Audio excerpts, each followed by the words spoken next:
Live and direct. It's Sway in the morning. Right here on Shade 45. Mr. Jeffrey Wright is here. Yep. HBO television series Boardwalk Empire. Premiere is September 8th. I will be in front of my TV watching it. I'm a Boardwalk Empire fan. Before we went to the song, Tracy G, you asked him a question. Yeah, because he's had such a variety of roles. So I wanted to know, say you believed in reincarnation and that was really what our life was about. What character would you come back as? Man, there's a character that I played. This is going to sound a little strange. There's a character I played. Is maybe one of my favorite characters named Daniel Holt in a movie called Ride with the Devil. It was a Civil War movie that Ang Lee directed. That beautiful movie got kind of scrubbed by the studio. But the character was a freedman who was fighting for the Confederacy, right? And he ends up, at the end of the movie, well, I'll give it away, but he ends up riding off into the sunset, really, to go to find his mother. And there's something about that moment for me is one of the most powerful moments that I've ever been a part of in movies because, he was fighting for the Confederacy for some conflicted reasons. It wasn't because he loved, slavery. He just owed his allegiances to people who had helped him, who had protected him when folks were trying to take him out. But anyway, at the end, he frees himself. He doesn't wait on the great emancipator, but he frees himself of all this and then rides off to go and find his mother, whom he's been separated from. And there was something so romantic and powerful about that image of at the end of this movie with a bunch of white folks, black folks, but largely told from white perspective, Civil War movie. But the black character riding off into the sunset, for me, was very meaningful. So maybe I would be reincarnated, not necessarily as Daniel Holt, but within that moment where he has really found his freedom, Right. if only for a moment. But he claims it. That was beautiful, man. That's why I like this guy, man.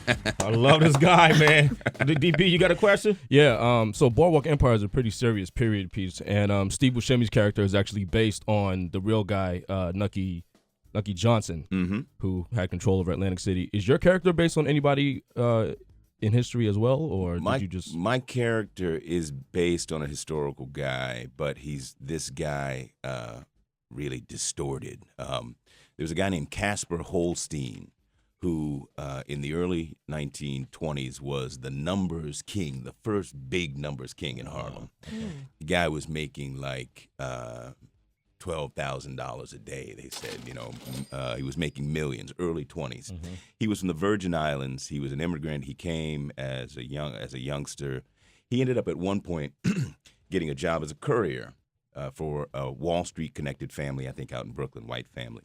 He went out and they asked him to deliver this package. They gave him the wrong address. The woman realized, but he delivered it anyway. He came back and said, "Well, how did you deliver the package?" He said, "I went to every street every house on the street until I found the correct address." She said, "Well, okay, you're very resourceful. You're going to come work for us permanently."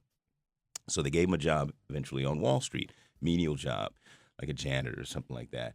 Apparently, he ended up in the closets, stuck during the day, studying the stock reports, the stock indices. And he would just study. He had, very, mathematical mind, apparently. What he did ultimately was he tied the daily number to the stock index. So all you had to do was go to the newspaper and look at certain results, and you knew what the number was. So there's no ambiguity. There was no way of fixing it. And that's how his game became the game to play. So he was making literally millions in the early 20s. He was one of the biggest philanthropists in the world, or in the country, advocating on behalf of rights for the Virgin Islands. He also was a Garveyite. When Marcus Garvey's empire started to crumble, he was the one who paid for Liberty Hall. He saved the building that housed the Universal Negro Improvement Association. Bad dude. He was ultimately kidnapped, held for ransom, $50,000 ransom, and he was released. So that's when the white mafiosos, apparently the Dutch Schultzes, caught wind to the money that was to be made in this numbers game, because they thought it was just a nickel and dime game. And that's when they started to move in.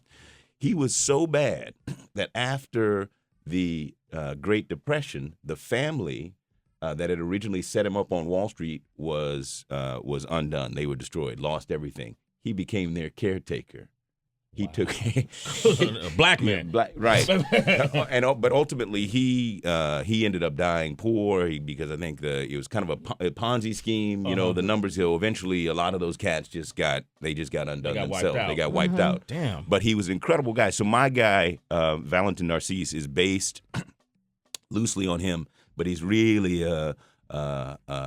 with all of the benevolence, not all of it, but most of it just sucked out of him. My guy is not anybody you want to invite to the party. Okay, man. Damn, yeah, I would love to have you just tell stories all day, man. Get that man around. Jeffrey Wright, man. It's Sway in the morning, only on Shea 45.